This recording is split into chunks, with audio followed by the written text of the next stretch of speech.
Mr. Price, I think we've seen you now 4 times. We met you in Brussels, we met you in London. You've come twice to testify here. So we're familiar with your views. I do think you call yourself a civil libertarian, someone who's a champion of free speech. Would you agree with me that nobody should be shot or killed by their government for exercising their freedom of expression? Absolutely, people shouldn't be killed unless there's obviously there's an investigation, I believe, underway. I think in the instance you're referring to. But how about reporting on the activities of government officials? Do you think that the public has the right to take notes, to video record, and then to publicly disseminate information about what our police officers, ICE agents, or government officials are doing? Is that part of the freedom of expression? I think people have the right to share information online, certainly. Yeah, and our courts have certainly found that. So thank you for coming and contributing your voice on that. Mr. Mayo, thank you for coming all the way from Minnesota. I hope you don't feel like you've entered the twilight zone here.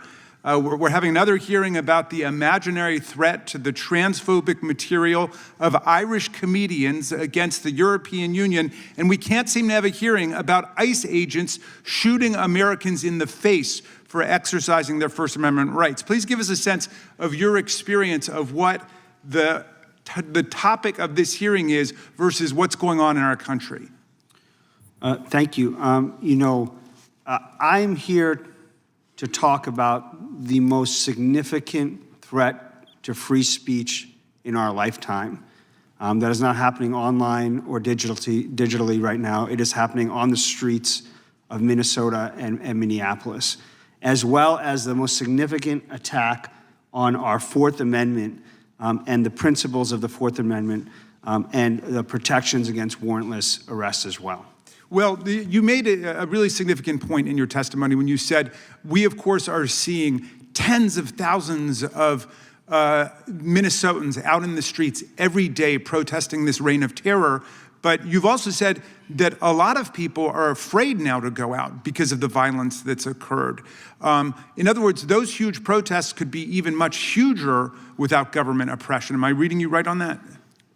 Yes, I mean, so I can't, describe in words fully how, disruptive, terrifying, and intense the feeling is in Minnesota right now. People are scared to leave their homes. People are scared to go about their daily business. And I'm not talking about just immigrants. I'm talking about immigrants with legal status. I'm talking about people of color. I'm talking about whole swaths of the community that are afraid to be in the wrong place at the wrong time. And I'm talking about people who are exercising their protected First Amendment rights of free speech. Well, are the ICE agents who we see ripping people out of their cars, knocking down doors without warrants, shooting people, are they distinguishing between U.S. citizens and immigrants, or are these authoritarian violent tactics being used against anybody who they perceive to be in their way?